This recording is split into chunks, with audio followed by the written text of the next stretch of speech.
All right, Jastin, A through Z. We'll go with the letter M.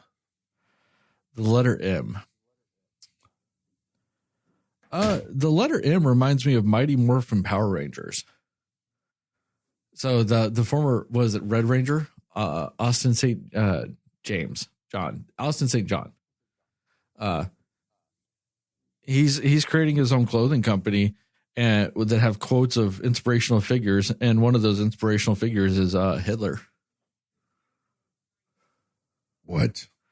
Yeah. He's putting Hitler quotes on some shirts. Oh, wow.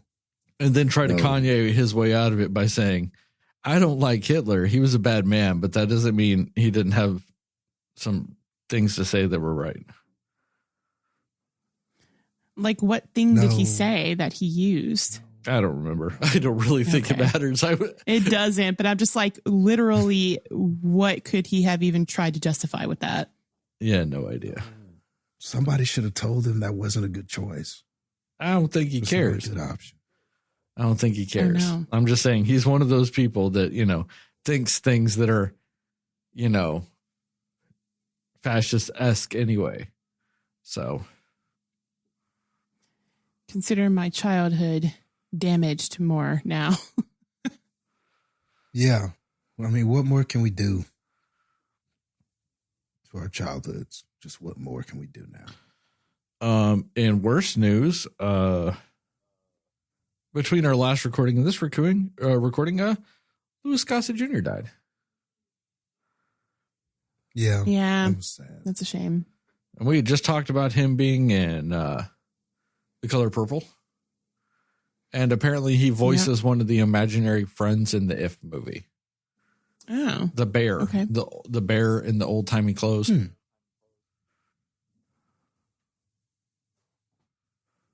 So that's a thing.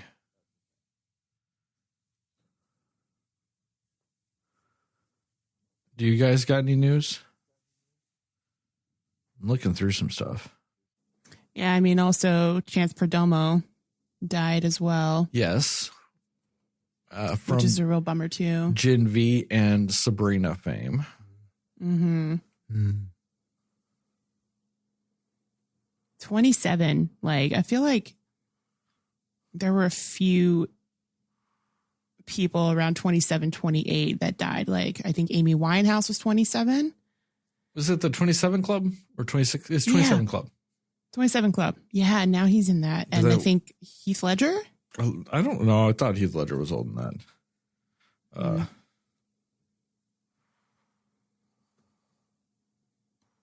And maybe Brittany Murphy was a little older than that, but she was very young still. But there's a lot of people on that list. Heath Ledger was 28. Yeah. Jimi Hendrix was 27. Janis Joplin was 27. Jim Morrison was 27. Well, I don't know why I want to say James Dean. I don't know. I'm looking at a list of the 27 Club.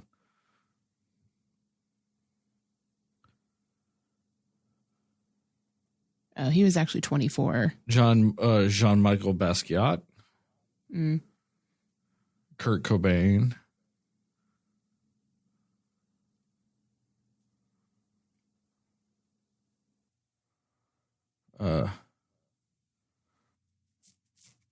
The guy, Jonathan Brandis.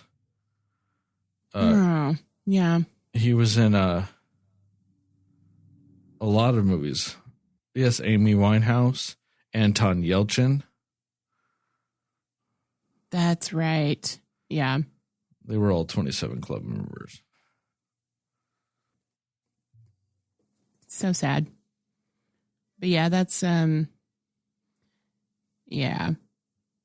I mean, Lou Gossett Jr., like a legend. And then Chance Perdomo, who was still fairly new, but like the only things I ever heard was that he's just like a rising star and all this stuff. So that's a shame. It's a sad week in celebrity death news. Yeah, I liked him in everything I saw him in. I mean, he was typically one of the best things about. He was the best thing about Sabrina for sure, hands down, and definitely one of my favorite characters in Gen V.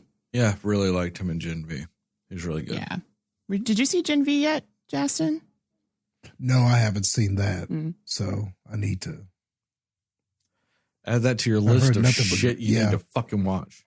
I know. I heard nothing but good things. It's like the Jastin's being an asshole list. Like, you're just being an asshole for not watching this stuff. Pretty much. It's just weird, actually, to me that I've seen it before you, because I started The Boys way later than both of you. I know. How in the world did you beat me to that? But yeah, I need to watch it because I've heard nothing but good things. And when isn't The Boys close to coming back? June. The final season? Okay, June. Is it final? No, I don't think it's even the final season.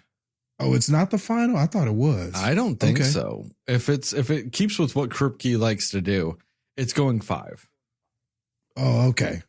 Okay. Kripke likes the idea of 5-season shows. What else did he do? Supernatural.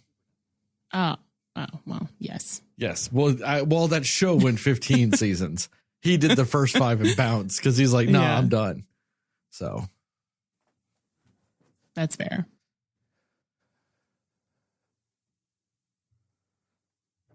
Oh, man. What a time. Yeah. Anything else? You guys got anything else? For intro, for news?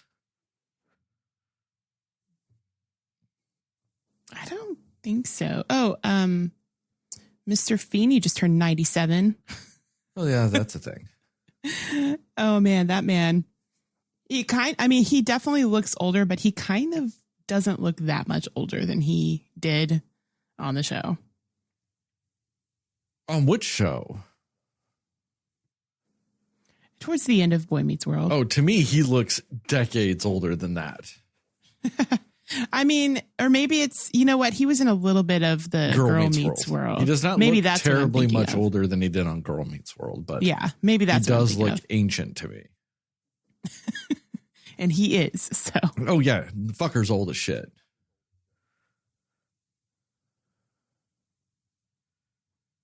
All right, well, that was a quick and brisk. Oh, one more thing.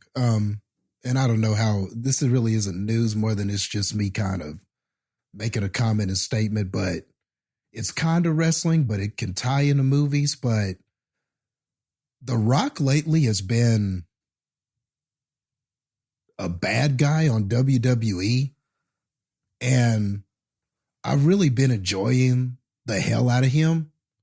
And it makes me wonder, why doesn't he try to play more villains in movies?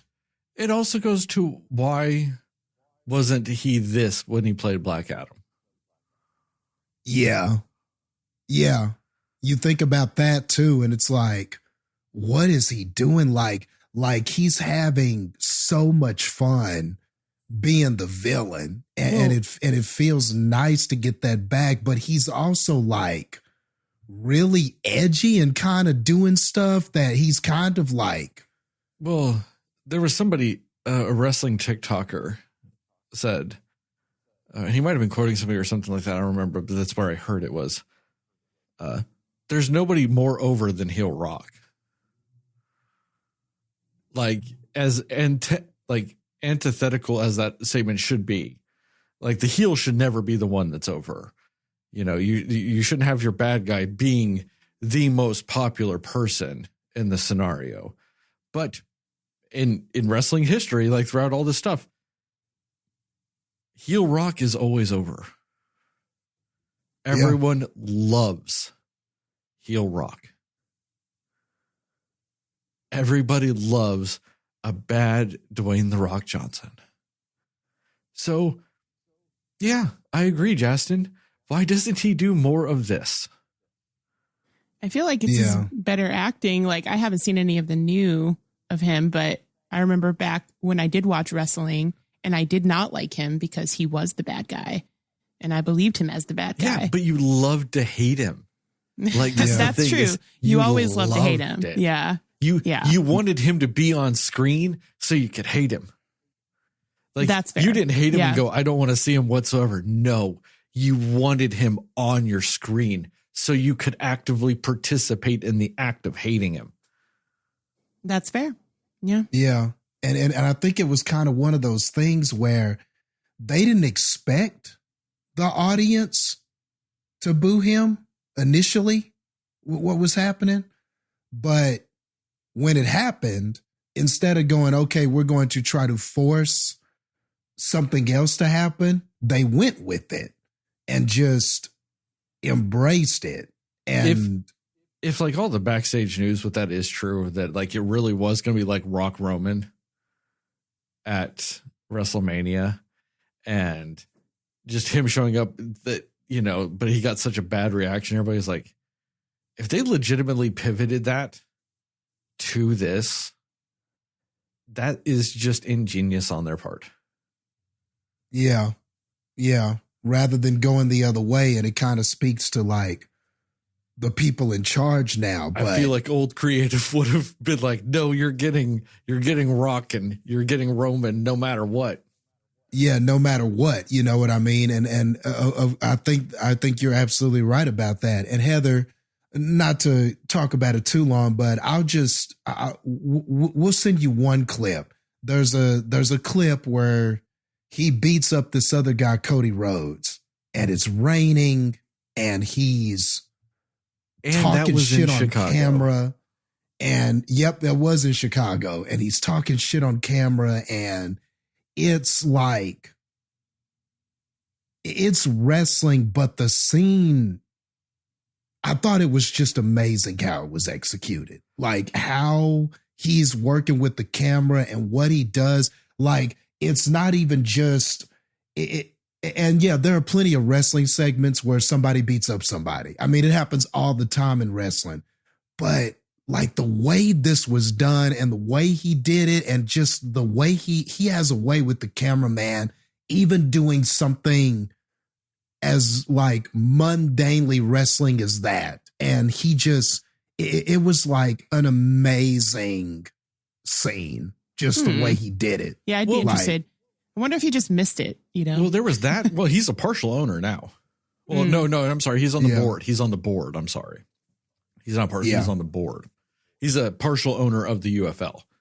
But yes, he's on the board of whatever fucking company it is that owns WWE now. But dude, I'd even argue that press conference thing they did for WrestleMania. Oh yeah. Yeah. His stuff in that was fucking great. I like how he's been leaning into it, more or less like doing these like kayfabe interviews, like where it's technically a shoot interview, but he'll bring in that he'll do the Cody Crybabies. Yeah. In that stuff. Yeah. I thought that's been really great. He'll be like normal Rock when he's talking, but then if they're like bring up anything with the WWE, he's like, oh yeah, the Cody Cry, and he just flips that switch and just starts doing a little bit of heel Rock with it. It's really fucking great. But even this, like this last one, whenever it was him and Roman just beating the fuck out of Cody and Seth with weight belts. Yeah. That was super good. So is he officially like back into doing wrestling stuff now? For like the next week. Like at least. Like he's doing some stuff for WrestleMania. A little bit. Yeah. But what's cool about it is that it feels like he could do a lot less than this, but he's put so much time and energy and effort into like making this thing work. Like he's made all these appearances, and WWE keeps selling out shows because he's on them. And even on his Instagram, he'll post these long ass promos of him just like, you know, talking shit about Cody Rhodes and Seth and what he's going to do and stuff like that. He has put a lot of, it's not just, like, a guy who used to be on TV is back and he's just going to do a little bit and, you know, we're going to build the match. We're going to have the match and then he disappears. It feels like something more than that because of all the effort that he seems to be putting into this. Like he's put so much into it. And I only brought it up because I'm thinking about his movie roles and I'm like, man, if he could attack movie roles with this kind of energy and enjoyment, and like, I just think that he would crush some villain roles, you know, because he's great at this. Like, this is some of his best stuff in years, like, of anything that he's done. Wrestling, movies, like anything. I've never been more into him than I am now. Like, just because I'm like, man, what is he going to say next? What is he going to do next? Like, it's great. It's like great stuff. I think that they brought him onto the board and brought him into this to kind of set the expectation for what WWE is going to be moving forward under Endeavor. Because they're not going to stay. They're not staying on their current cable deals, right? Like, because isn't Raw going to Netflix? Yeah, Netflix. Yeah. Yep. They're setting the tone for what it's going to be. Because they wanted to show Netflix, look what we're going to fucking do. And Netflix is going, I see the money. Yep, exactly. And I think that they took a slight page from AEW, and I'm not trying to say AEW deserves credit for this. I'm just saying that, like, that kind of attitude era wrestling was one of the drawing factors that kind of AEW had. They were having more violent matches on television. Their people were sitting there just going off on these things and just saying like shit and fuck whenever they wanted, you know. And I know they're censoring it, and they're censoring it in the WWE, but they have that.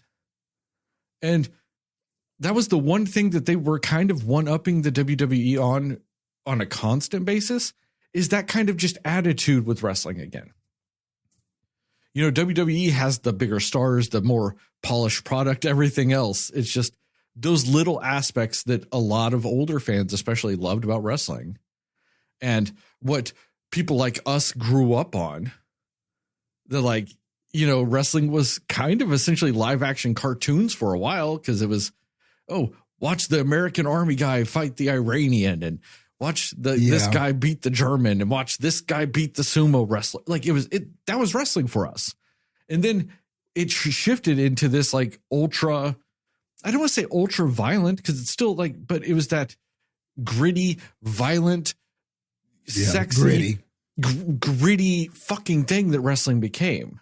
That was that real big switch, you know. And AEW kind of brought that back, and I think WWE looked at their stuff and went, we could do that the WWE way. We can return to that. So like I said, I don't even say that they're really copying it. They're just going, oh, you guys want attitude style wrestling with the stars we have today, with the production we have today? Here we go. Yeah. And what better person to usher that in than somebody who is from that era that kind of made that kind of shit popular. Yeah. At that time. You have him doing it, and the head of creative is the other guy he was doing it with. In Triple H. Yep. So it's just like been a perfect storm. So it's like, great, man. But yeah, The Rock should, not to talk about wrestling too long, but like he should really consider maybe trying to bring some of this attitude and style to his Hollywood roles. And I think, man, he would be better for it. I would love to see him tackle some villain roles and try to bring some of this to it, because I think he would do a great job. He's also, do you know what kind of character he's actually kind of playing too in this? He's also technically the Vince McMahon role. Because he is the authority figure. Yeah. Yeah. And that whole thing about I'm on the board, I'm your boss, and all of that stuff, and I'll tell you what to do. Yep. There's a little bit of that too. It's a little bit of that. They're creatively hiding essentially the attitude era, the complete attitude era in this storyline. They're just like, it's just got a new skin on it. But that's why people are digging it, though. Yeah. There's something to it. But I agree. Like, I want to see him and Carl Urban. right? Because Keith Urban's the country singer, right? Yes. Yes. Yeah. Carl Urban is from The Boys. Yes. Yeah. I want to see him and Carl Urban remake Doom because they did Doom together. And The Rock was the bad guy and he was the good guy in the Doom movie. I want to see them remake the Doom now, like Doom now, because they are both so much more tapped into that shit. Yeah. You have this version of The Rock and you have fucking Carl Urban, who is both Bones and Dread being the other fucking guy. And, you know, Billy Butcher from like, he's more tapped into what he can do too. Yeah. So I want to see them together now. And you might as well just remake Doom then and go, let's redo it. We'll have The Rock as a bad guy. We'll have this guy as the good guy. And they're going to battle it the fuck out with some really cool ass guns. There's going to be guns and demons and all kinds of shit. Let's go. That'd be sick.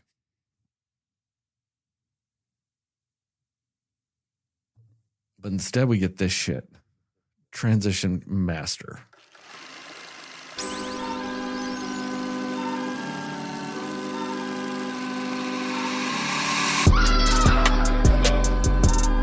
Somebody will listen to me. Nobody knows anything but you. All right. Are you ready? Yep. Come on. Cinema Slayers.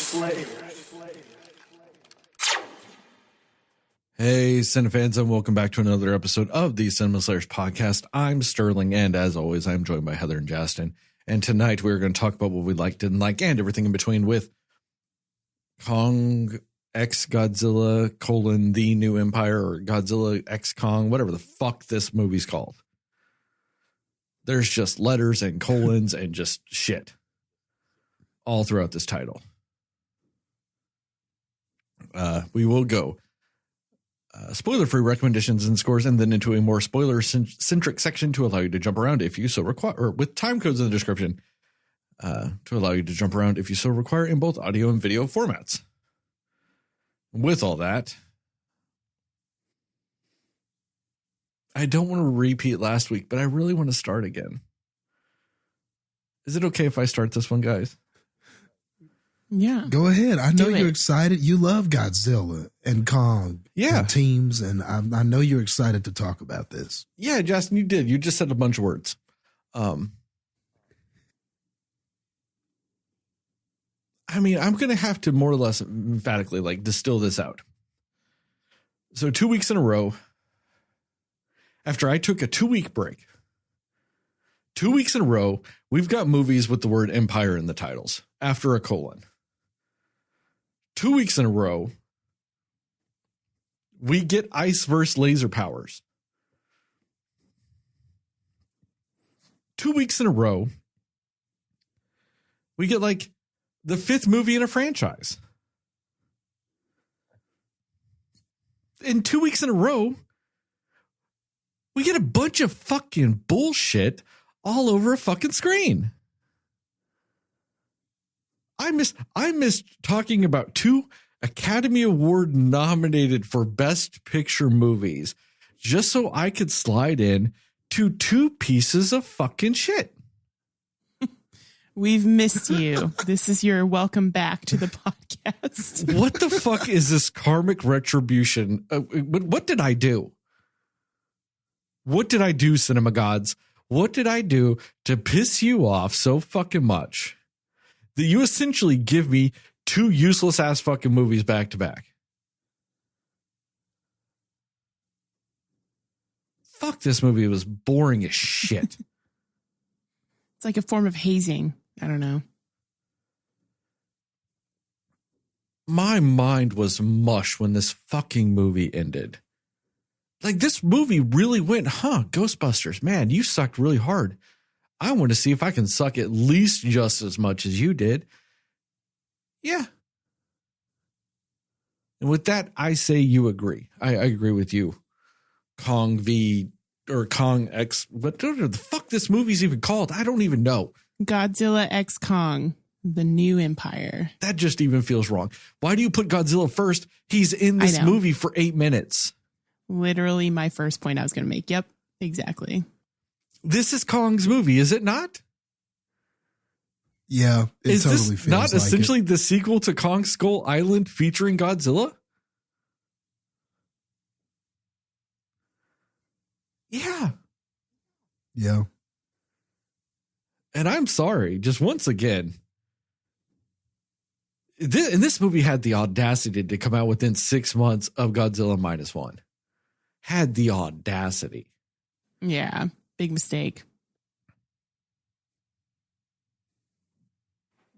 How do you come out less than 6 months after just a movie where they showed you how to perfectly use human characters in a kaiju movie? And you follow it up with going, hey, do you want the most pointless humans in a kaiju movie? Because we got them.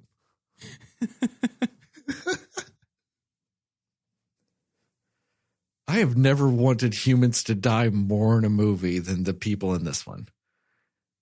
And I'm talking about that child too. I had nothing against that child. Not Gia. Not Gia. But what point did she have? We needed Mothra for some reason. Okay, second point. What was the point of Mothra?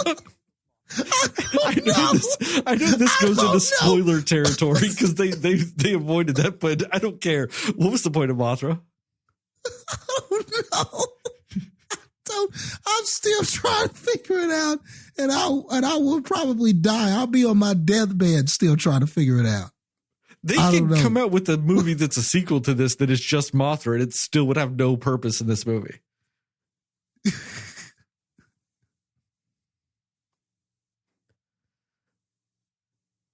Have you ever sat there?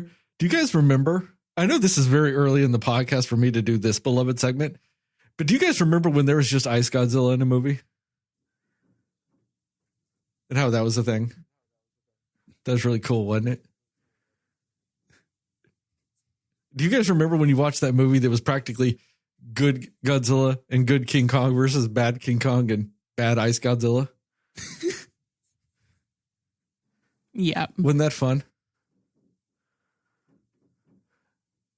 Hey, do you guys remember that movie when there was just a bunch of generic ass B-list Kongs just running around?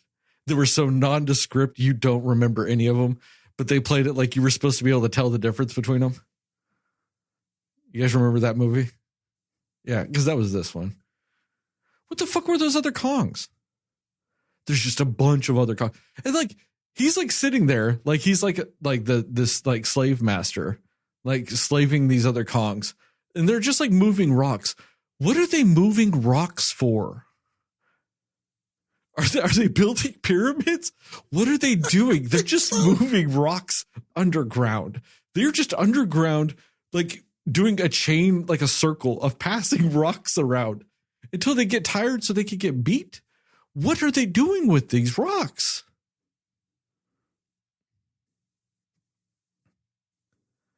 They're just doing shit. You're not wrong. Yeah. And then that one asshole is just like sitting on that throne. What is it? What movie did that or TV show did that where somebody just lounged on the throne, like just all like, meh. Yes, I thought about that too, and I can't even remember what it was. Yeah, there was some movie recently where the guy just sat all like sassy on the throne. Yeah. And that's what Scar King was doing. He's all like, oh, look how sassy I am. But also, why was he called Scar King? I don't even remember a scar. Was there a scar? I think across his chest, there were the red marks. I thought that was just his paint shit. No, those were scars. The only reason I know that is because of the girl being like, here you go, Scar King. Or maybe Godzilla, or not Godzilla, maybe King Kong did it. I don't know. Somebody did it. And I was like, oh, okay. That's what that is. I thought that was paint. They should have done better.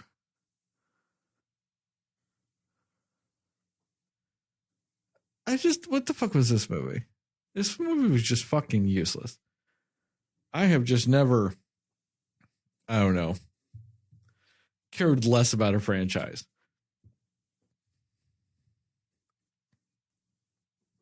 Oh, yeah. Do you guys remember that there was just a baby Kong? That was just there. That also should be dead because he got used as a weapon. If you picked up a baby and did that with a baby, it would die. So it should have killed that thing too.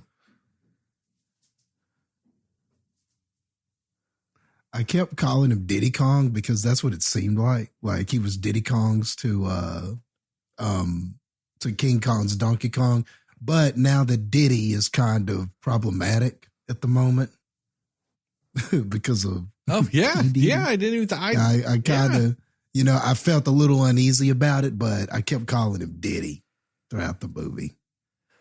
Did that little Kong have a name? Baby Kong? One of the characters called him Mini Kong at one point. Yeah, Mini Kong, little K. Yeah. I haven't even gotten into all the stuff yet. I've got so many Do You Guys Remembers coming. Just wait. There's so many of those coming in spoilers. Heather, what are some of your thoughts about this here movie? Oh, if you want, hey, little secret, Heather, if you want, you can say some spoilers now too. Nobody cares.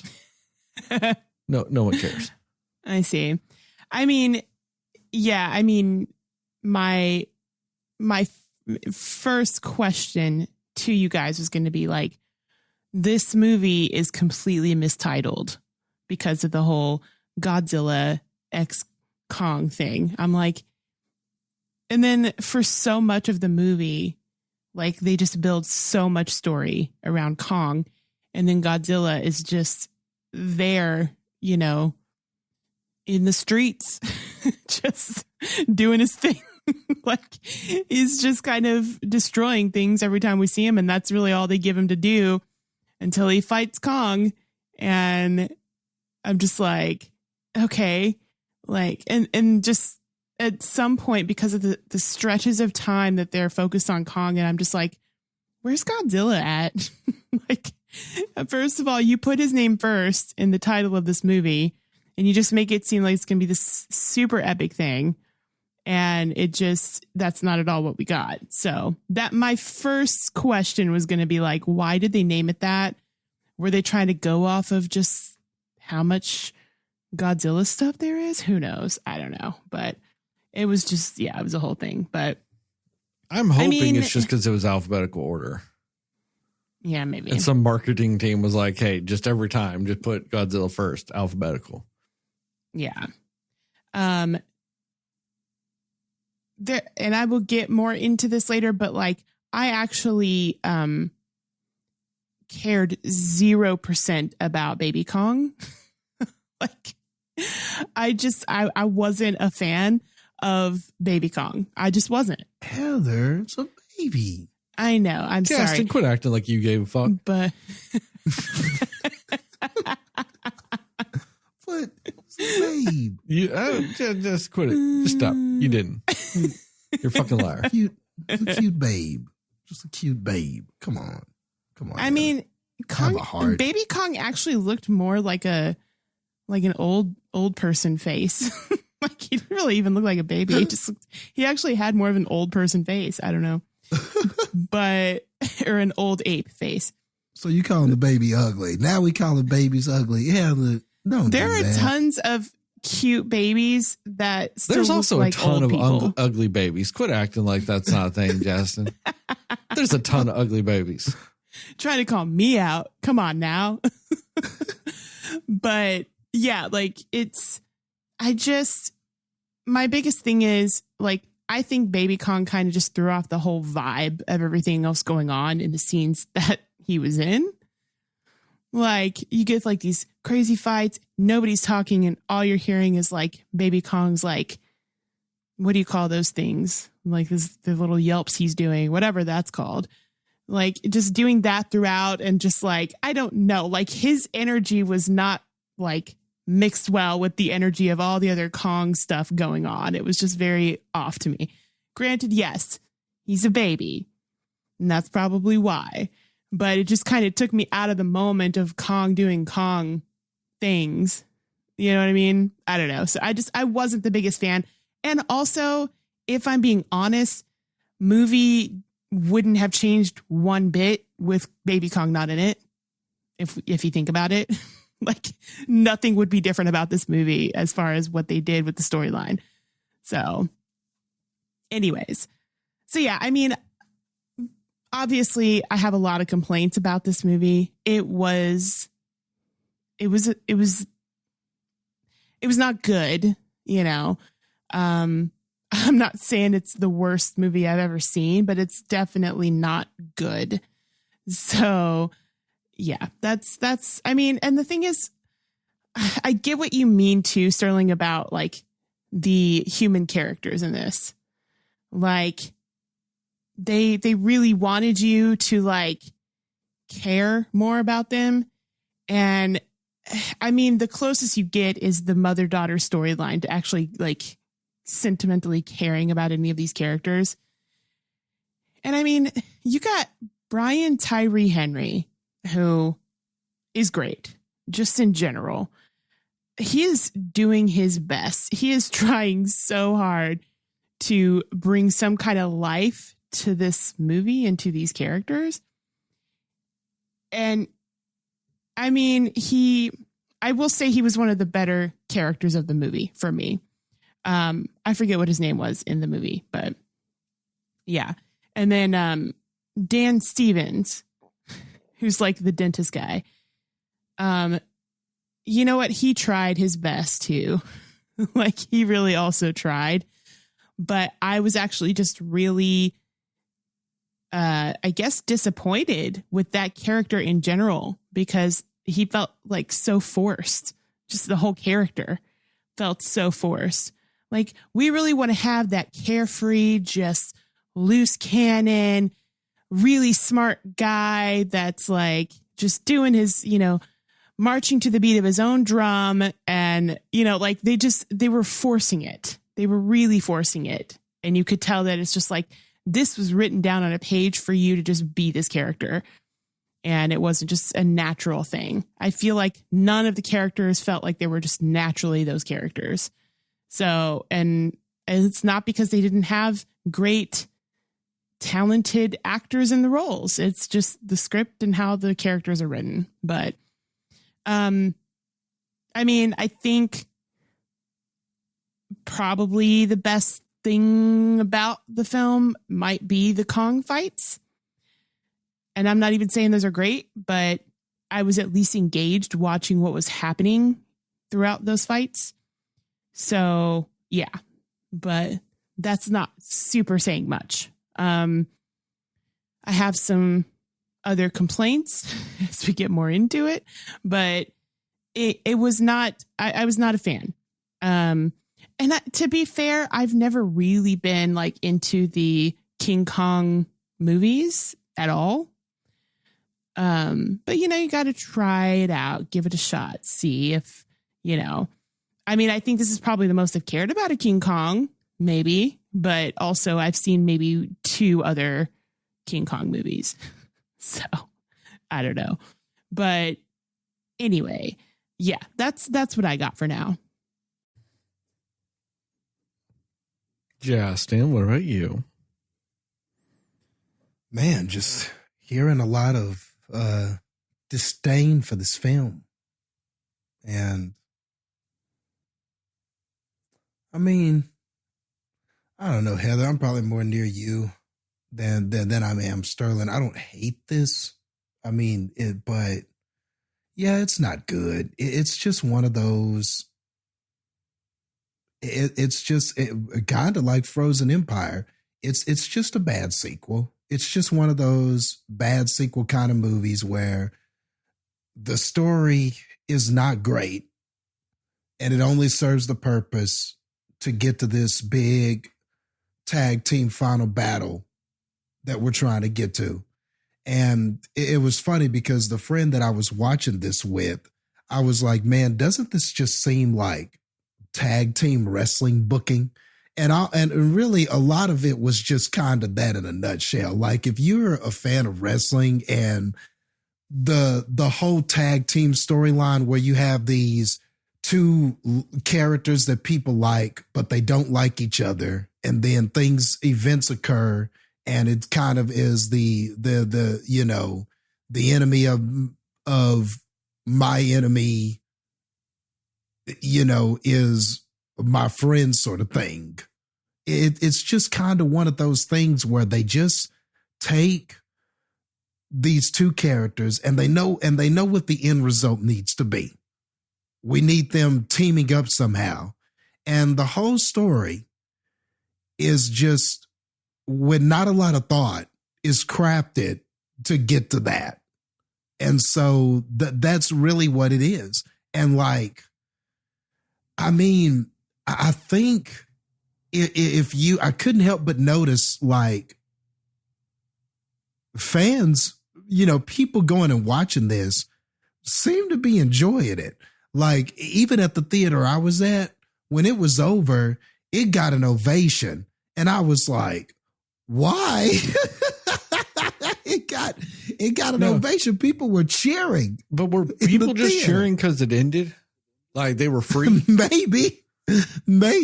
Like their suffering ended? Maybe, but like people were just cheering in the theater. And it's funny because I was just sitting there in my head going, why? And like, I think it's funny because I remember talking about Godzilla -1. And I talked about how when I was in that movie, it got an ovation, and how I understood and how happy I was because, you know, it was like this, you know, it was a non-American movie, but it was so emotional and well written and just superbly executed. So when that got an ovation, I was like, yeah, I'm all for it. And it's funny because this time that happened, and I'm like on Sterling's side, like, why were you cheering for this? People are cheering for anything these days. Did you think it was that good to get an ovation like that? But I guess I will say that the best thing about this film are the visual effects and some of the action sequences. That is the best thing about it. And I have some complaints about the final fight because while does it deliver as a final fight? I guess so, but I think it could have been better. You know, if we're going to tag, let's really tag, man. Let's really tag. You know, when I watch wrestling and two people tag, I think about what the moves they could do together and the things they could combine. It will be really cool. And it's fun when you get to see some of those things play out. And I don't know. So I have some disappointment about the final fight because I think if we, you know, because Kong and Godzilla tagging together, I think we could get a little more creative with what we're doing with them fighting together. But, you know, we'll discuss it more in the spoilers, you know, not to beat a dead horse, but that's how I felt about this. They didn't know what to do with the humans, really, other than to position them to help get to this tag team match. And they didn't really know what to do with Godzilla other than to move him around and position him to get to this tag match. And it seemed like all we really had was, we weren't interested in telling a story about him. We were only interested in what Kong was doing. But even then, we kind of create a scenario where we can get to this tag match. And that's really how I saw this movie. So it's just, there's two whole kaiju fights that happen in this movie off screen just to save everything for the last part of the movie. Exactly. Because everything is built on this big tag match we've booked. You know, that's what it felt like to me. Like, it just felt like that's what this was. And like, and the thing is that I am a lover of, I like team ups. I like big time team ups. I like when you have people who don't like, it's a tale as old as time. And we all love it. I love it in sports. I love it when two players that were rivals and didn't really like each other, they wind up on the same team. And it's like, oh man, are these two people going to coexist? I like it in Make Believe when Wolverine is in a situation where he's got to team up with Cyclops, and it's like, oh man, how are these two combustible elements? How are they going to coexist? And sometimes those really make for the best stories. They really do. And sometimes they can be relatable because you know how sometimes like how the universe works and that person you don't like, you kind of have to, you sometimes have to wind up like working with them, doing shit with them, or y'all wind up on the same project and you're like, man, why the hell did this happen? You know, so sometimes that shit is kind of relatable. Like you sometimes do wind up or a family member, you know, that you don't like, and now y'all at the same dinner and have to somehow make this work. Like it's a very relatable thing. It's a very compelling thing when done right. And here, I don't think it was necessarily done well or right in a lot of ways as far as the story and the quality of the film. But because it was done, I think and because people are so infatuated with this concept, I think that's why the movie is having the success that it has. We can't get enough of two people that don't like each other being forced to have to work together or do something together or being in a room together. This is just the shit that we like, man. And they are totally playing off of that, you know, I think in this film. And they knew that all they needed, I really feel like the people that wrote this and directed this and everything were just like, all we got to do is get to the end result, which is Kong and Godzilla tagging together, and everybody will be happy. And I think that is exactly the frame of mind that this movie was made with. For better or for worse. But then why wasn't I happy? I don't know. I wasn't either. It really is like it's the question. Do the ends justify the means? All the bullshit that you shoved down our throats and sacrificed story-wise and everything throughout the movie to get to that, was it really worth it? Not to be, but when you look at that $100 million weekend box office, you're not going to tell them it wasn't. Yes, I am. I'll still tell them. They won't give a fuck. Yeah, you'll still tell them. Yeah, your ass will. Yeah, you're just right. Yeah, they just won't give a shit. But yes, you can. They'll just be like, excuse me, as I roll around in my millions. Like, They don't care. Or sit on their like freshly ordered golden throne like Scar King was. That's just what they do. They're all sitting there on platinum thrones with diamonds, just pulling a Scar King. Yeah, they have wheels and they're laughing to the bank. You know what I mean? Just all the way to the bank, just giggling, cackling to the bank. I'm just hoping one of these days, one of these movies bombs, so they actually suffer some consequences. Damn it! Because they haven't made a good one. We're going to get another one, Sterling. 2016. They haven't made a good one of these since Kong, Skull Island. They haven't, and this means we're going to get another one, Sterling, because you already know it made too much money opening weekend to not get another one. So it's coming. Well, they've already announced, I think, was it Kong, Son of Kong? They're doing a Son of Kong movie. They're doing a Baby Kong. Is Baby Kong going to be the star of that? Oh, please not. No. Oh, man. Also, is anybody else just confused on how tall he actually is?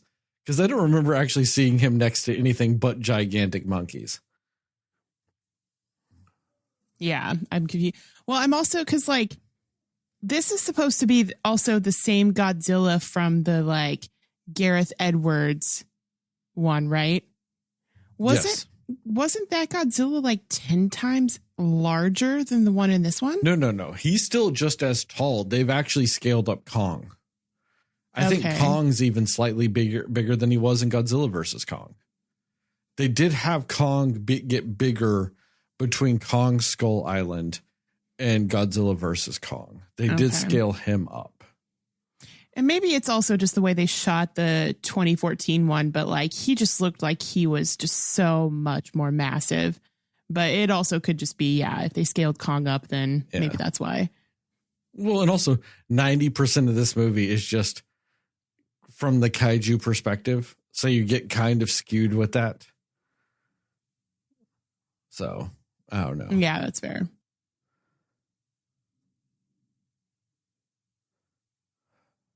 Anyway, recommendations and scores? Yeah. Yep. Recommendations and score. What you got, Jastin?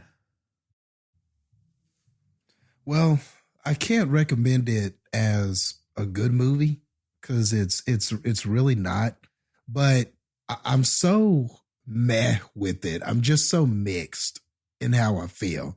I think if all you wanted to see was just a bunch of special effects and a bunch of kaijus and monkeys throwing each other around and fighting each other and stuff like that, and you want to see Godzilla and King Kong team up and whoop some ass, I mean, you do pretty much get that.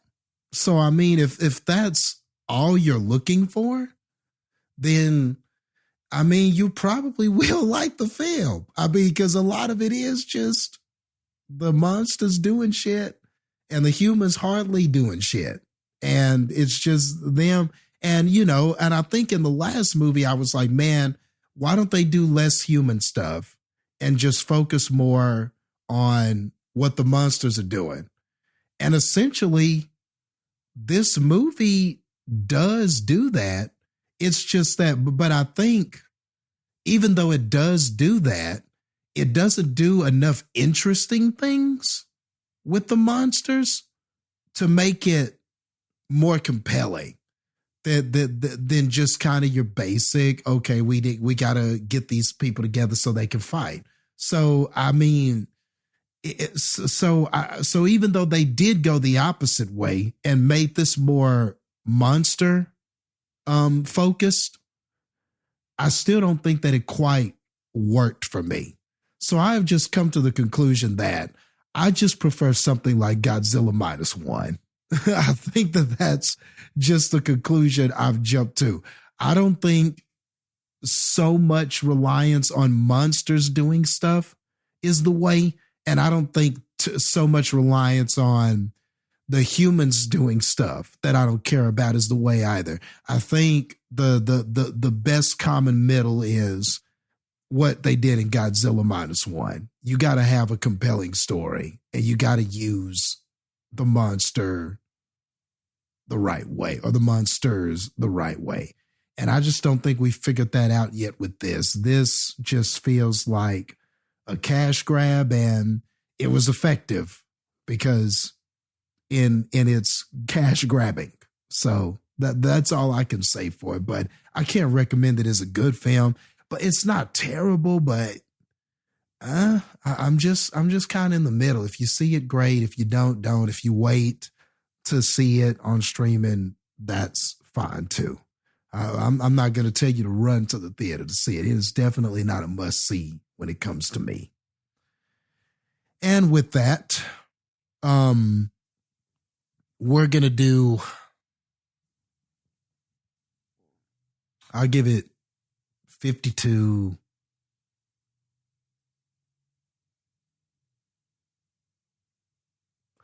Is Kong going to get a full bodysuit in the next movie? Because he just continues to get augmentations in these films out of 100. Heather, what about you? I mean, I don't specifically recommend this either. It's one of those where, if you want to just continue with the universe, even though you don't really need to see this movie to really care about that, I don't think. I mean, I get your point, Jastin, about if all you're looking for is just, those monster fights and action moments. Like, yeah, you do get that. And that's definitely the better part of this film, because I feel like any of the actual like storyline that they're trying to tell throughout it, you don't care enough about it. It doesn't grab you enough. They don't really, you're not as invested in it, because it just feels like things that they wrote and said, you know, hey, actors, read these lines, you know, like, you don't, I don't know. They didn't develop the characters of the story well enough for me to be invested in it. So that's why I wasn't really big on that piece of it. As much as I wanted to care more about it, I just didn't. So yeah, I mean, it's really just one of those like mindless watch monsters fight each other, or watch, you know, animals or watch creatures fight each other. And you do get a lot of that, but you know, and some of the effects are pretty cool. There are some shots that were done that were pretty cool, but yeah, I was kind of left underwhelmed with this movie. I was going to give it a 45, but I'm going to do a -1, pun intended. I'm going to give it a 44. Giant ape teeth that can just mess up all traffic flow out of 100. The fuck was that shot? Oh, Godzilla punched his tooth out. Whoa. Fuck off. Fuck off, movie. Nonsense. Nah, I don't recommend it. This movie fucking sucked. It's just bad. It's just a bad movie. There was nothing cool. There was nothing redeeming. It's just a bunch of bullshit. It's just a bullshit constantly happening. I didn't like any of it.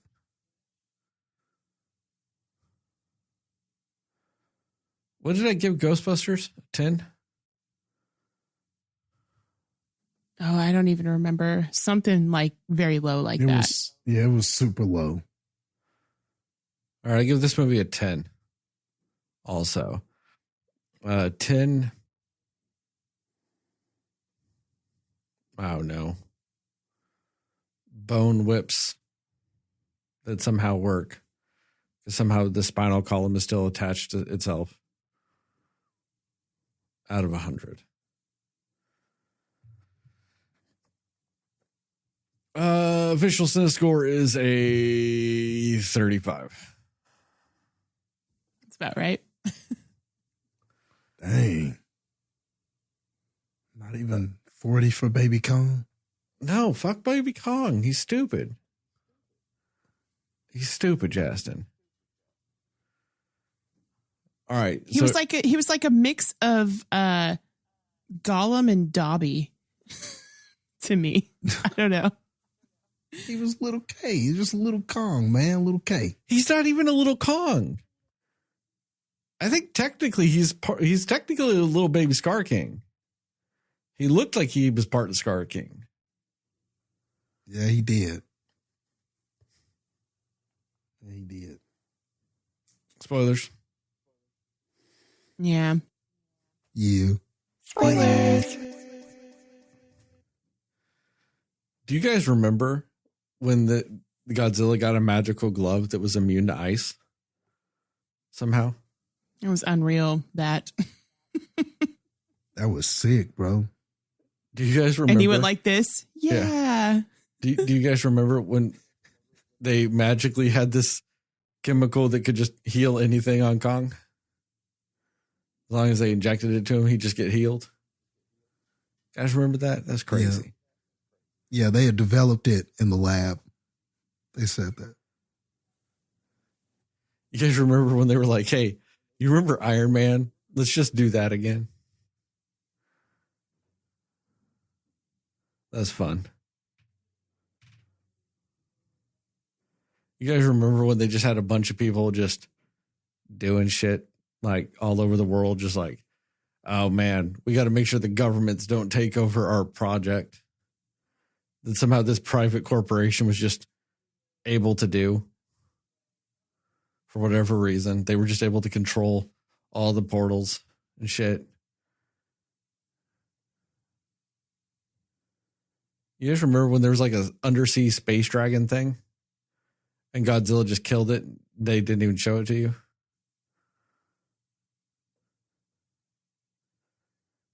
Yep. Yeah, that was fun. You remember when there was randomly just an eel that King Kong fought, and then most of that battle took place underwater too? They didn't show that to you either. That was fun.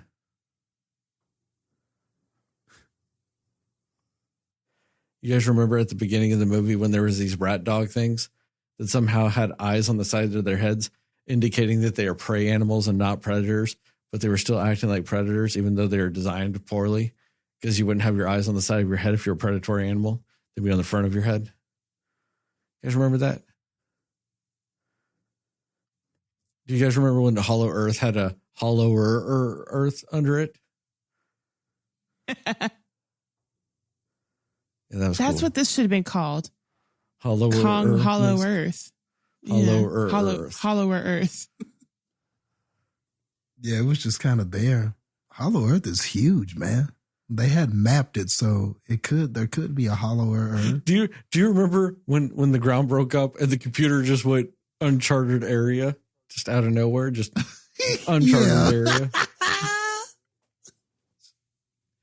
Do you remember when this movie made in 2024 had the gigantic fundamental misunderstanding of how security cameras work and was like, hey, you need to find an actual security camera to pull its hard drive from it so they could look at the recording? Like they wouldn't have that stuff streamed to it like a hard drive and then also streamed to the headquarters automatically. Yep. They had to actually find the camera and pull the hard drive off of it. Like that's a thing. Man, that was fun. Just a grand old time.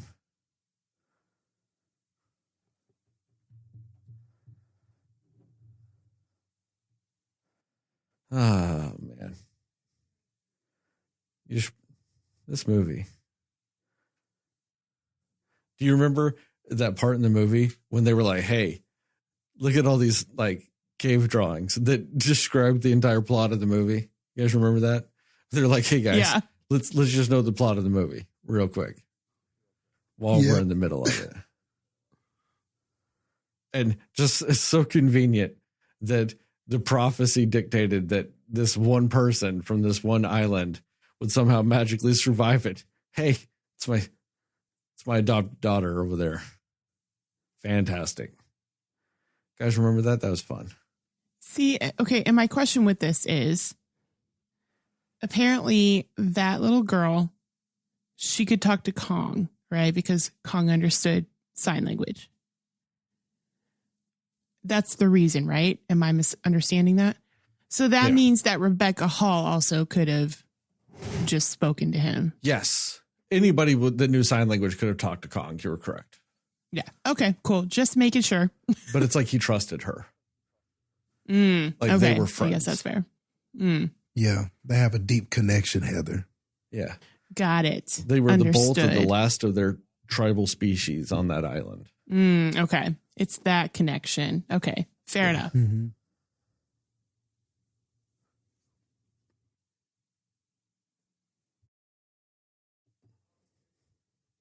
Do you guys remember when Brian Tyree Henry is the only person that could figure out the sound wave thing? Just a podcaster. This guy that's a podcaster could just figure out that shit. But no one in this multi-billion-dollar corporation that could come up with miracle drugs that fix anything and robot arms that are immune to freeze powers, even though they've never come across a freeze power once in their existence. They could come up with all that, but they can't, come up with this. Did you guys like that? Like Kong was like the titan of humanity, and Godzilla was the titan of plants and animals, and Mothra was the titan of Hollow Earth. Even though, for the first time we saw Mothra, she was all not in the Hollow Earth, and like Kong's hella been in the Hollow Earth. Then also, what are the rest of these Titans? Like, I like how they're just tracking Titans. And like, they just know everything about them. Like, they're reading a fucking screen, like a menu. They're like, oh, Kong's going to fight, I don't know, Water Snake. And then they were like, man, it's crazy because Water Snake sits up there and just absorbs solar radiation all the time. They just knew exactly everything about it. Yeah, everything. It was tight, man. They knew it. They knew it all. So we can know.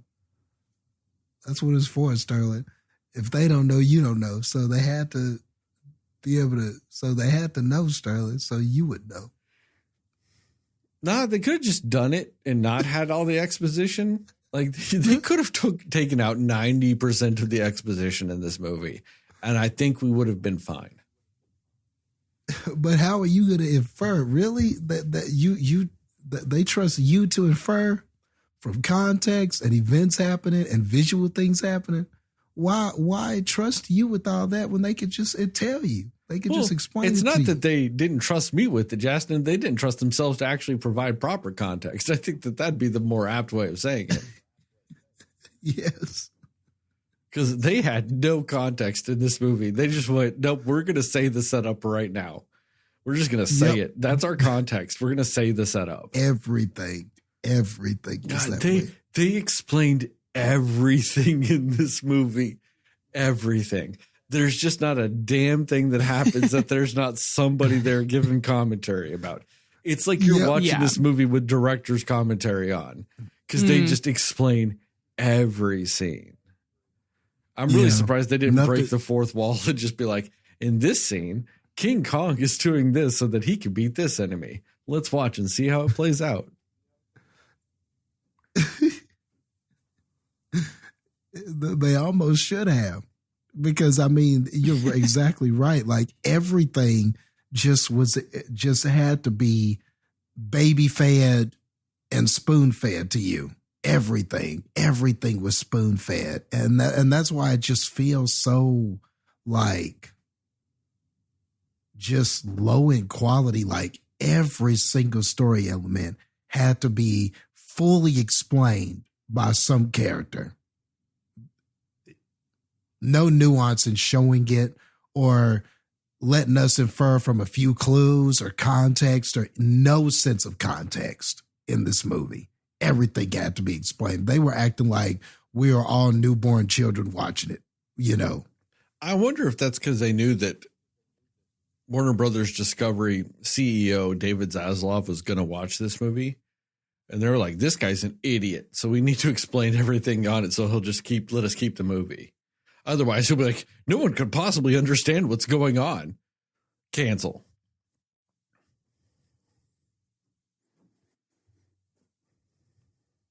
Fucking idiot. Anyway, yeah, Justin, keep going. Keep going. What are your spoilery thoughts?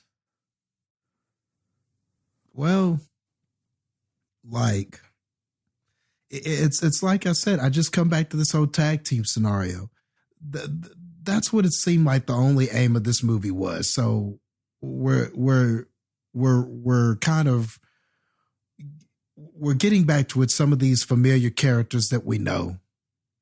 And it doesn't feel like anybody, like, it's always nice in a sequel whenever you're refamiliarizing yourself or you're kind of reuniting with these characters.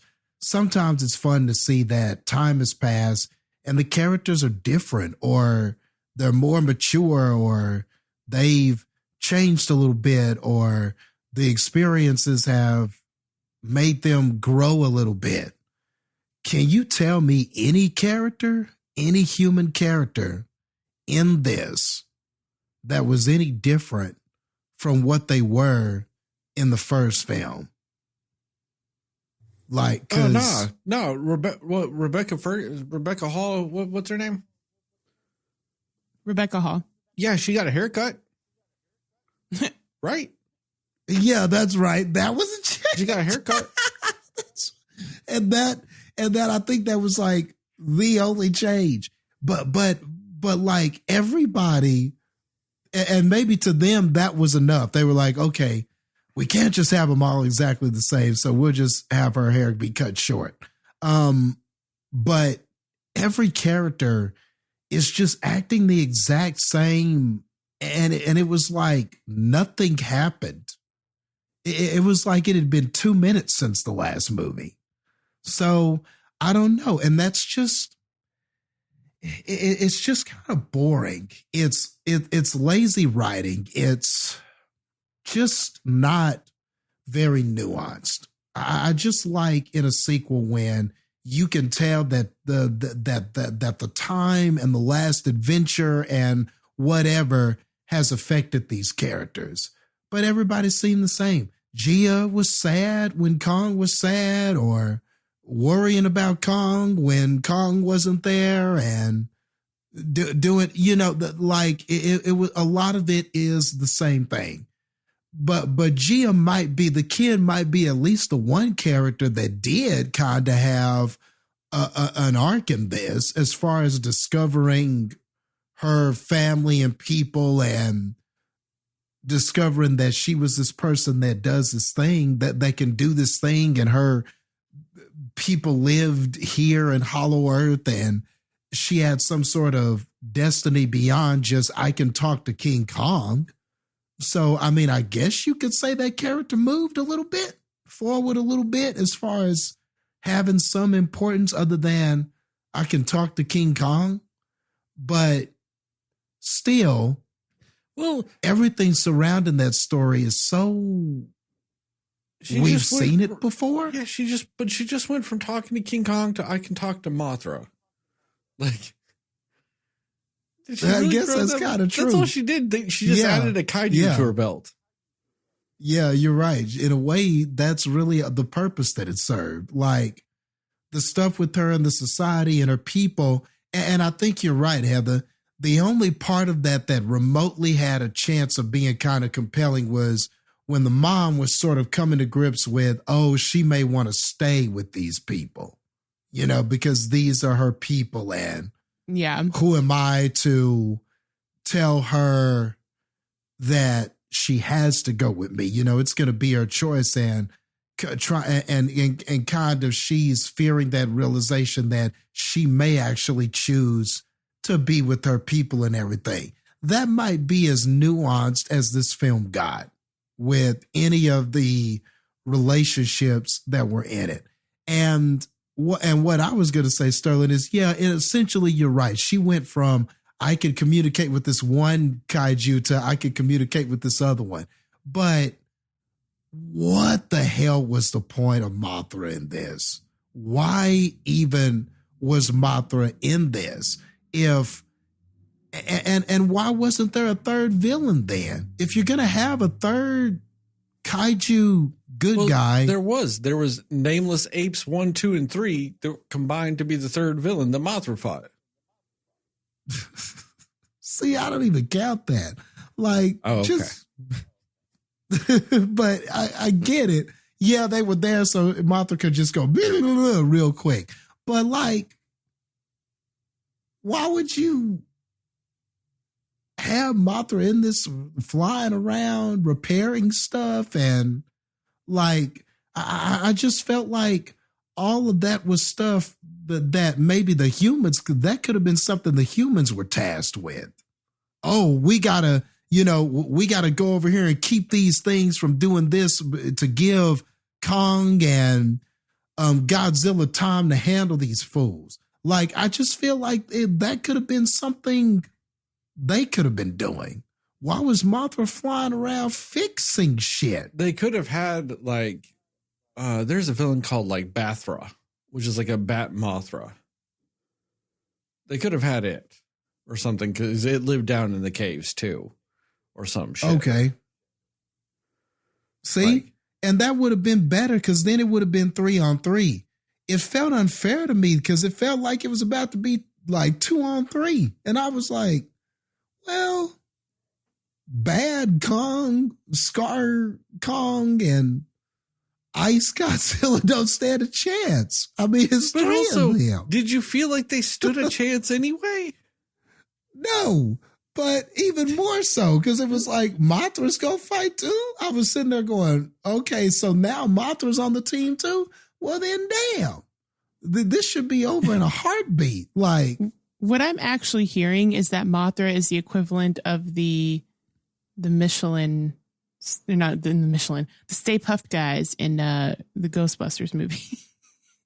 Just no point. Just pointless. I mean, that's not terribly far off. Or maybe that was Baby Kong, honestly, but still. All of them. They're all that useless. Like, it really, because like, and that's the thing. If you're going to add Mothra, then what was the point of why Baby Kong too? Why did your Baby Kong's grabbing the hammer and all that stuff? Like, it just felt like, why are you having all these extra things and all these extra characters? Just like, why did you need all of that? Why didn't the movie end with this possibility that, oh, she might be able to awaken Mothra? Why didn't it just end with that? Just that possibility, you know?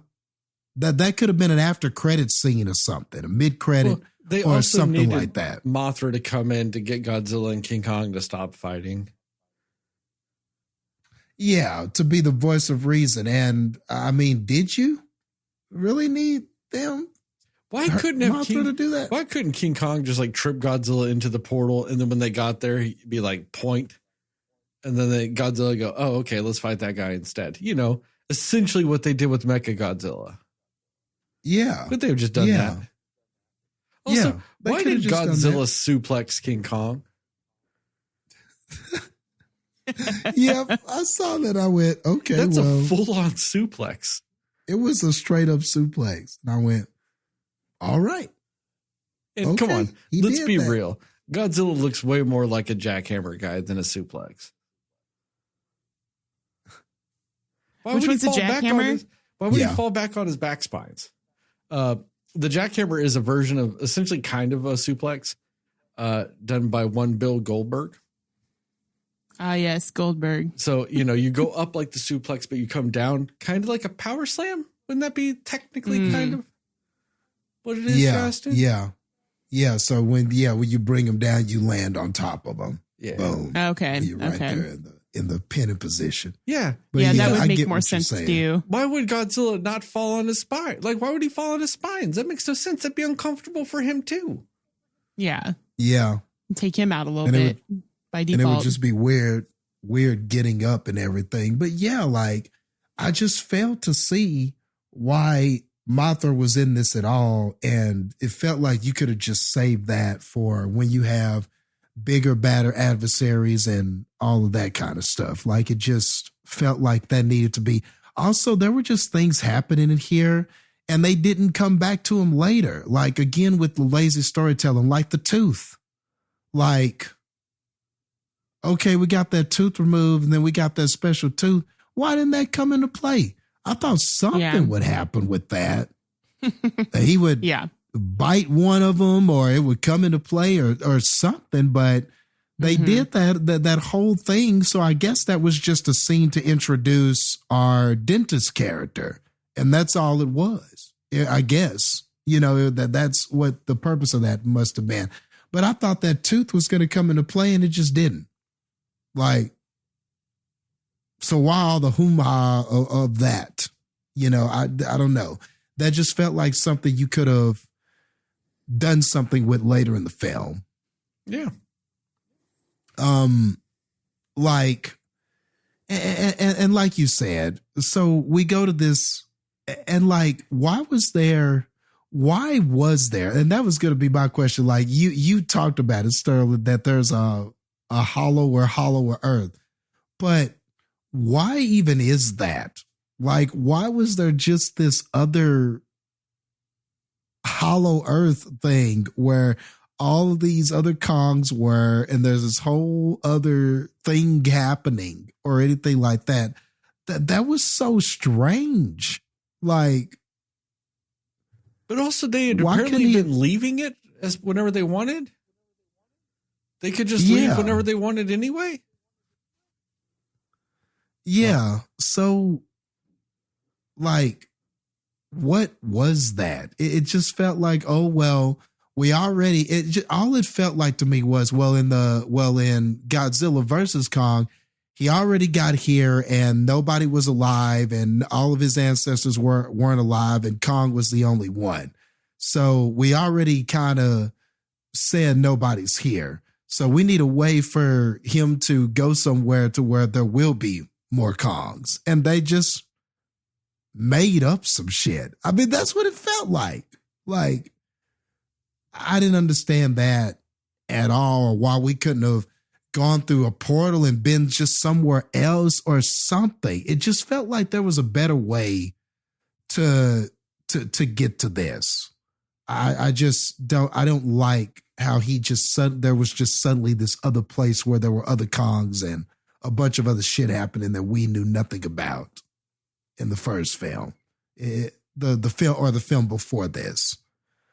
Also, Godzilla they kept saying he was preparing himself and, oh, look, he's absorbing himself with all this radiation.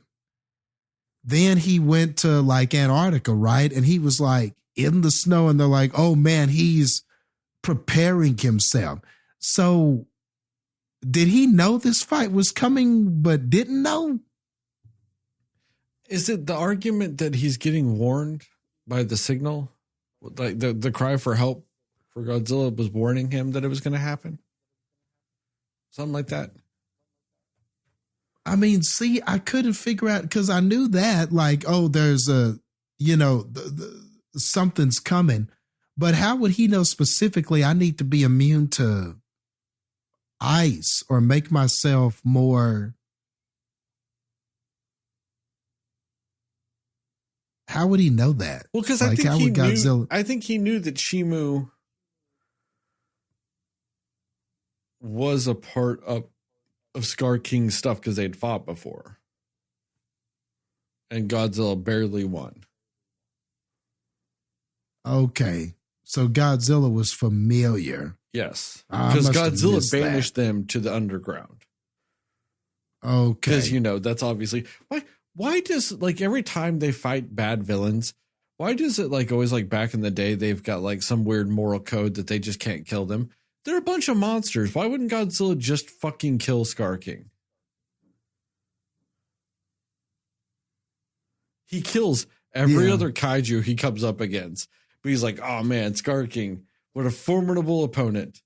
I just hereby banish you to the Badlands, where you can come and attack me later. I'm going to even let you keep your weapon of Ice Age. You can keep that too. But just remember you're banished and you don't get to come out and play. Like, come on, why wouldn't he just burn that fucker's face off? Yeah. Yeah.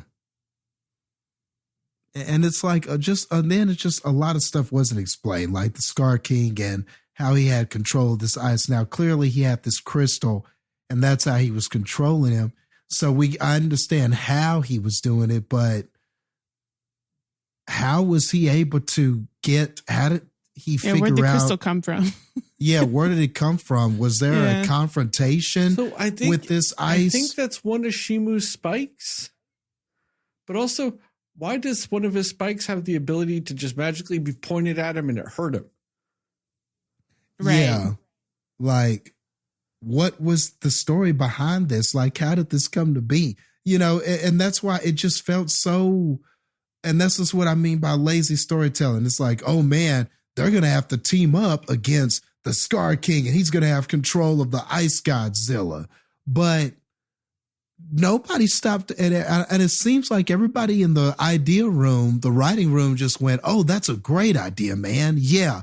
Ice versus the laser, and we'll have a bad Kong versus King Kong. This is going to be great. And nobody stopped to go, wait, how does he get, why does the Scar King have an Ice Godzilla? Because of the crystal, man. Well, how did he get the crystal? Shut up, Todd. We just know that we have our two villains now. That's what it felt like happened. in the writer's room.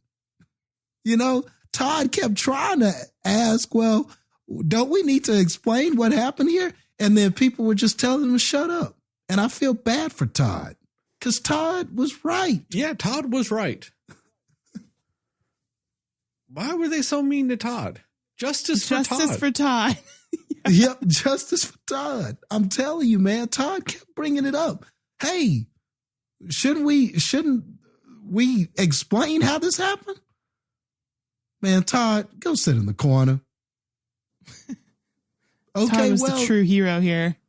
And then we're going to give King Kong, we need to, King Kong can't just be his monkey self and do stuff cool. So we need to give him this glove. He's going to get frostbite on his hand. And then we're going to have the humans provide him with this power glove-ish augmentation thing. And he's going to be able to block eyes. He's going to be able to punch with that. I mean, it's going to really help him even up the score against these kaijus. And Todd was like, wait a minute, but why would they have developed, by coincidence, this hand weapon?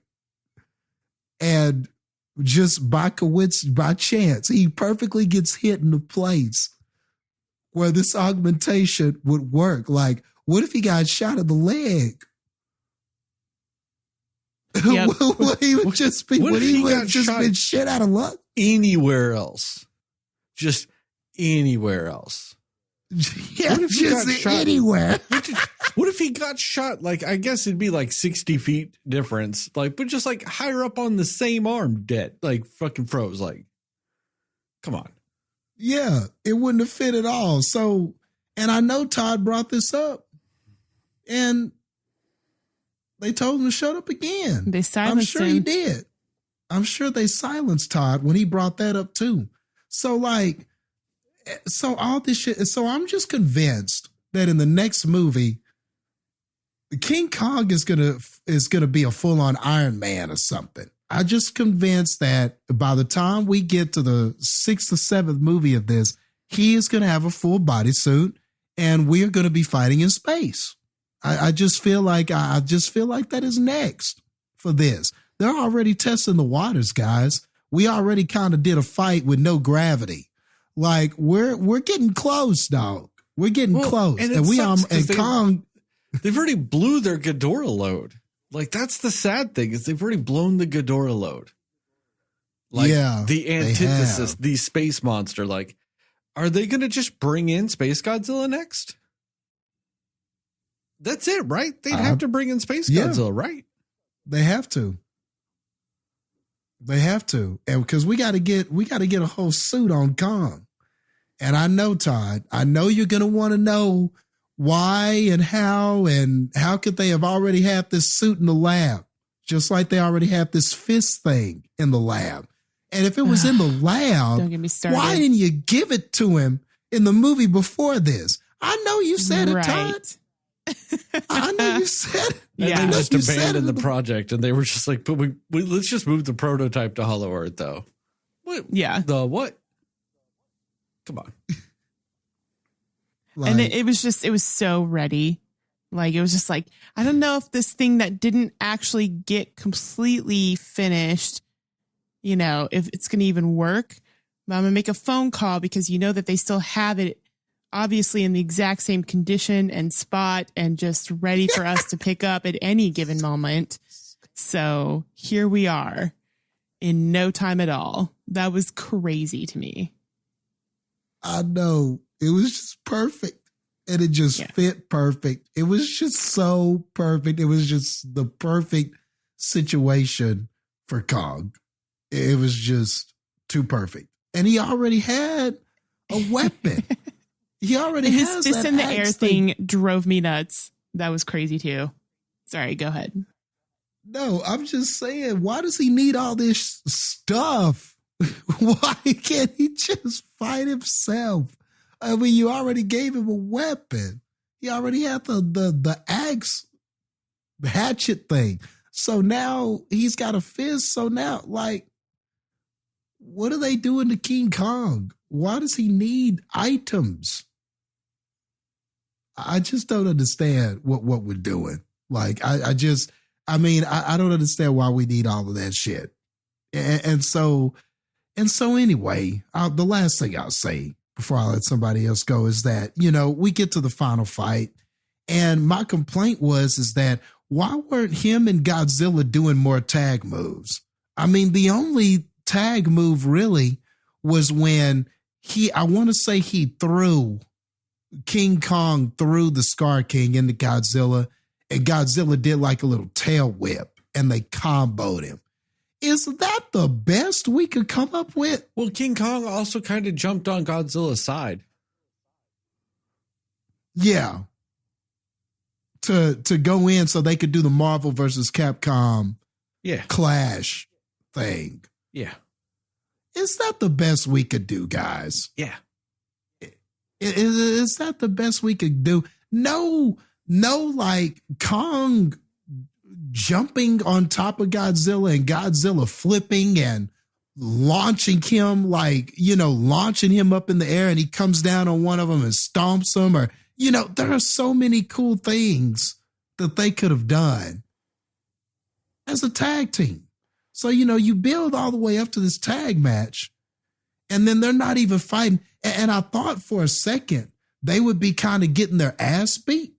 And, maybe we would pull like a Spider-Man No Way Home, where the Spider-Mans are like, damn, we're fighting separately, getting our ass beat. All right, Spideys, we got to fight together. I thought for a moment it might be something like that, where they start like combining moves and stuff like that.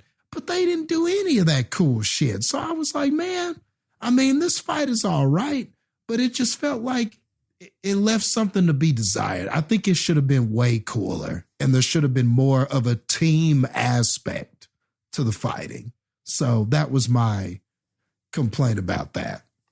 But anyway, that's all I had. What you got, Heather? So much of the same things that we already talked about, but one thing too that was really kind of driving me nuts is the iwi community moves at the slowest pace with anything that I've ever seen in my life. Like, there is no urgency to anything that they do.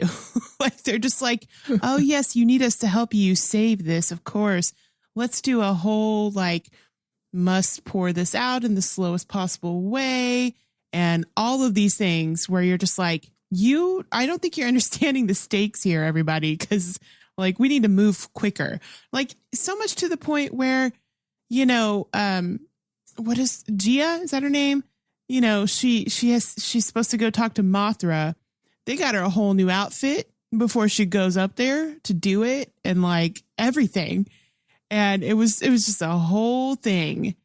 And I'm just like, it's a cool concept. The idea, I get what you're doing, but we don't have time for it.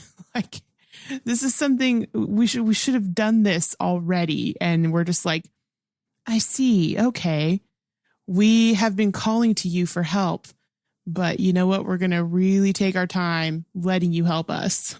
I don't understand what the mentality was behind all of that. I get that they're trying to show you just different things in their culture and the things that they do, but I'm like, you're asking for help. Help us help you. You're not at all. This is just crazy. So that was something that I was just kind of annoyed by, because I'm like, why is everything go so slow? We need to get this done, guys. And then another thing too was this could have just been me, but I swear it annoyed me every time Scar King did his villain laugh. You know what I mean? Every time that there was something, he did a villain laugh, that was his defining trait, was just laughing at everything because he's just so unbothered by everything. And you're just it actually just makes you seem stupid. He's laughing at things, he's just I got him. Haha. I nailed him, or I got him. I got a blow on him, or whatever. And just that, ha ha ha, I'm better than you, laugh. And it was literally after any move that he did, he was just doing that laugh. And I was like, no, this cannot be your defining trait because that doesn't make you a good villain because you have that laugh after every move that you make against somebody. It was crazy to me. I'm like, what is this right now? It was insane. But yeah, I mean, I don't really like a lot of the things that I was going to also just kind of bring up are things that we kind of already discussed, but I don't know. And then like, I know that it's funny to me too, because like there were people from all different parts of the world in this movie. And it's funny to me that like Rebecca Hall's character, why did she have to be American? I don't know, but like they could have just let her be, use her normal British accent. It would have been just fine. We have American representation there with Brian Tyree Henry. She didn't have to be American, like, I don't know. I just thought that was a choice. But to be fair, if full disclosure, I didn't see the one before this one that she was in. So either way, not sure that I'm missing out on much or that You're saying you needed to haven't seen the 2021 classic Godzilla versus Kong? I missed it. I somehow did miss that. Did you see 2018's classic Godzilla King of the Monsters? Yes, I did see that. I'm sorry. Me too. But you know what? I did also see the 2014 Godzilla and I liked that one. What about Kong Skull Island? I did see that. That one was fine too. I was pretty cool with that one. But yeah, I don't know. It was just, there were just a lot of choices that were made that I'm like, you're trying to create a very plastic, very artificial environment and characters here and even with like, I mean, my understanding is Brian Tyree Henry was also in the other one, right? Yeah. Yeah. Were any of the other, and Gia, was she in the other one? Yeah. So I don't know, like characters that you should definitely care more about at this point, because this is their second movie into it. And not a lot of I guess some of the other movies also got that, but like you would think with, a second movie in, you're just going to care more about what's going on with them than you do. So that's just a failure, I think, of the writing not being good for the characters. So, yeah. But it's not even. That's the sad thing, is this isn't even second movie in. This is fifth movie in. But I mean, with these characters, though, are they in? Some of them. Oh, okay. Like, that's the thing is like, like this doesn't really carry over many of the characters from Godzilla King of Monsters. But like there was some carryover from King of Monsters to Godzilla versus Kong. And then there's a carryover of some of the other characters from this. So it's just like they're weirdly carrying over some characters, but not others. But it's still like it's all the same shit. Yeah. Right.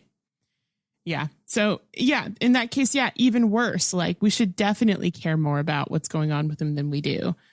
And also, I should be excited that Brian Tyree Henry is here in this movie. Like, normally I'm like, yes, he's usually my favorite thing in whatever he's in. And he still was here, but that also just didn't take much. So, yeah, I'm like, I should be way more excited to be like, yes, he's in this movie. That's so great. And you know what? That movie, it just doesn't do justice to Brian Tyree Henry, if we're honest. And Rebecca Hall is pretty great too. I like her a lot. Yeah, I liked Dan Stevens in Legion. Dan Stevens, I've seen him in a couple of things, and yeah, he's good too. Like, I mean, and he was Beast in Beauty and the Beast. Yeah, I mean, what happened here, guys? Like, we had the potential here. But that's the same problem with all of these Godzilla movies. Yeah. Like, one of them had fucking, what's his name? Coach whatever from Friday Night Lights. And he was dumb. They had that one lady from the Conjuring movies in it. She was dumb. Vera Farmiga, yeah.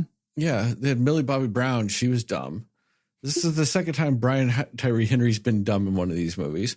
They had fucking Charles Dance in one of these movies, and he was dumb. Has there been a human character that wasn't dumb in one of these? I liked the Elizabeth Olsen. Yeah. Aaron Taylor Johnson, Bryan Cranston from the first one. Yeah, actually, they were good characters. And honestly, like Skull Island, Tom Hiddleston, I liked his character. And him and Allison. No. Brie Larson. Brie Larson. I did the same thing. Brie Yeah. Larson. Brie Larson. That was good. And John C. Reilly, he was good in that too. Samuel Jackson was good in that movie. A lot of people were good. Jackson. Yeah. You for whatever reason, you just cared more. Like that just, they did a better job at making you care about the human characters of those films. Yeah. But they just they're not growing or evolving or anything. Everything was so easy. Characters just know things. We have fists and things already built. Gia is like, oh, you can do this thing. You can awaken Mothra. It wasn't even hard. She didn't struggle. There wasn't anything to learn. She do? There Didn't wasn't she just walk up a bunch of steps and all of a sudden Mothra's there? Yeah. Was it just an endurance test? They're like, man, no one's been able to walk up all these steps, but the prophesied one can, and she did. Especially with this cloak we gave you to put on right before. I don't know. It's just crazy. She just put that on and went up there and looked intently, and Mothra came out. I mean, why wasn't that difficult? Why wasn't there something to learn? Why wasn't this a test of faith? Why wasn't it like, man, I don't know if I could do this or not? She was just like, I got it, Mom, and did it. And see, that's the problem with any of the humans in this. Everything just came so easy. Like Sterling talked about Brian Tyree Henry. He just knew. He just knew what was happening to the portals. He just looked and knew. He just knew. Yeah. So that's what this was. Everybody was just doing it. It was just, was it a Nike ad? Because that's really all we were doing. We were just doing it. You know what I mean? And so nothing feels earned. It's just shit happening. And so that's essentially what we had. Because all we cared about was getting to this tag. And Todd kept bringing this stuff up. Todd kept going, wait a minute. So Gia's just going to do it? Well, is it going to be hard, or is she going to struggle? Are we going to clip back and forth and show her, it wasn't even like a Gandalf struggle where your hands are out and you're struggling and you're like, I'm doing some magic shit. It wasn't even that. It was she couldn't even get a Millie Bobby Brown nosebleed. Yeah. Right. Or just, the cloak tears a little bit. And she's like, oh, I'm tired. I'm exhausted. And then she looks back at her mom, and her mom's like, do it, daughter. Nothing. She couldn't sit there and have to pick up a caterpillar at least, something. Something. Why couldn't there be a really plain caterpillar and then a really badass armored and weaponized caterpillar? And she'd have to choose which one was the real Mothra caterpillar. And because she's an innocent little girl, she picks the plain one. And it's you chose wisely. And then just Mothra appeared. Or something to do with those visions she was seeing. How do we know you're really the true one? And then she's just like, here, let me draw you these visions I've been having. I don't know, something. Anything other than just staring contest for 2 seconds. And then we're all set. You're right. Nothing feels earned. That's a good way to put it. And then Mothra didn't even try either. It was just Mothra was there all of a sudden. Yeah. Nothing awakened from her slumber. Yeah. Nothing was difficult for anyone. So if characters are just going to do it, or just have it, or it's just made already, or it's just done already, or it just happens instantly, what are we doing? So that's what the movie is. It's just everything just happens. Like that is not life, people. Something you have to work for things. Sometimes things are hard. Sometimes you have to develop things. Yeah. You don't just get it. Speaking of that too, there's like there's that moment when they introduce I think his name is Trapper, Dan Stevens' character, and like you could tell like obviously him and Rebecca Hall have like this little thing from the past, you know, and like they didn't even do anything else with that. Like it could have just been like, oh, this is a guy I went to college with. Like, why did we need we used to be a thing, but we're not, when you're not doing anything else with that storyline in this entire movie? Yeah. Yeah, that's fair. Yeah. Another thing I'm sure Just Todd doing asked things. about. Yeah. Todd probably brought it up straight away and then they cut him off again.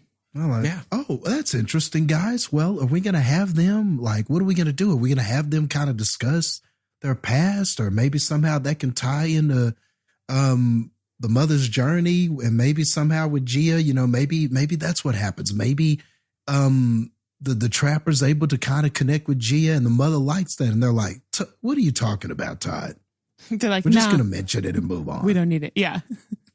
We just need them to know there's some kind of romance because people seem to like that. I don't know. Like, yeah, whatever. because people seem to like that. They'll look at each other, and that's it. It's there. That's it. That's how this movie was. It's there. Okay, next scene. They did not Why does try. Kong They have a just went, fist? hey. It's almost like the head writer, like an executive producer for this movie was like, hey, have you guys ever heard of a MacGuffin?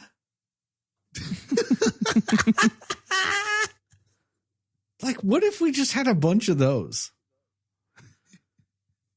And they're like, well, what do you mean? And they're like, well, instead of actually having to like try to get something, every time we have a problem, there's just something that magically solves it.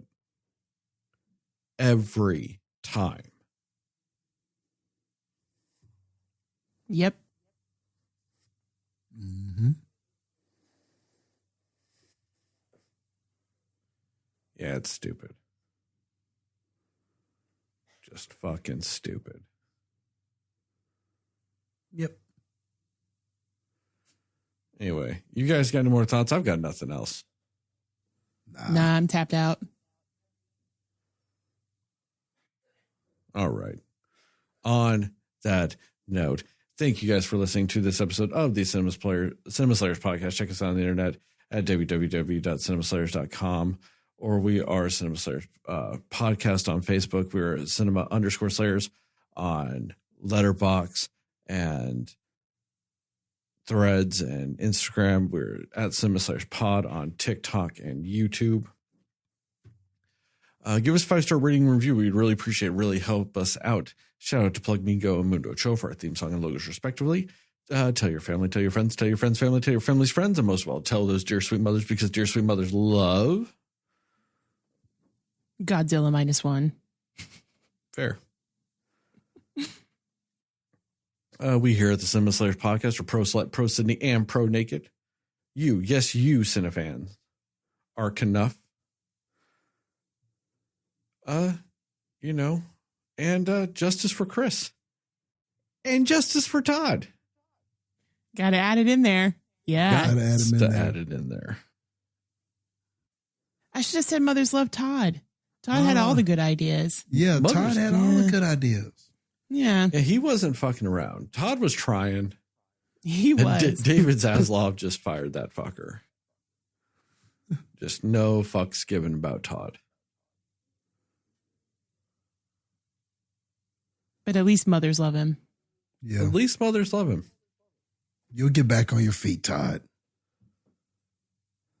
We love you, man. Now, just in case, am I forgetting anything in the outro? Did I cover everything typically? I think so. Yeah, I think you got everything. Okay. So as I always end this podcast, these TikToks, and these YouTube videos, just remember, according to Jastin, Moon Knight is the best picture winner.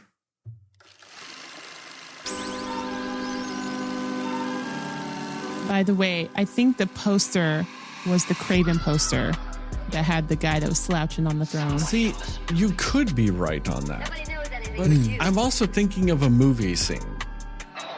Like, I want to say okay. it's almost Game of Thrones-esque, but not. Just somebody lounging in a throne. Mm-hmm. And I cannot remember what it's from. I even tried Googling men lounging in a throne or seductively lounging in a throne. And it's just like Google has It's just Craven. become a That's it. hellscape of things where it's just AI bullshit. Just AI generated bullshit. And I'm like, no, I don't want AI generated bullshit. I'm looking for a very specific fucking scene that's in my head. Yeah. Okay, so it's not the Craven poster, but it's something similar as far as like Yeah. them just chilling And on the I don't throne. remember what it was. But anyway. Oh, yeah.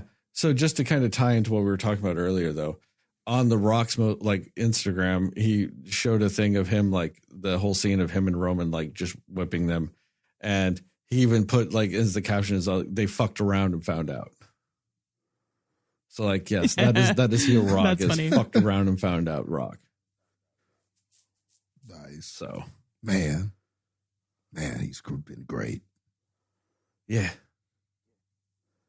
But for some reason, we're not getting that in our movies. And no one knows why. But hopefully, maybe with the success of this, he'll learn his lesson. Yeah. So, Let's hope. yeah, I just wanted to like throw that out there that like, yeah, it was just kind of funny that we talked about all that stuff and then like that followed up with him saying fucked around and found out on Instagram. So, yeah, there we go. All right. Good way to end it. Right. Exactly. Full Yeah. circle. All right. I'm out of here.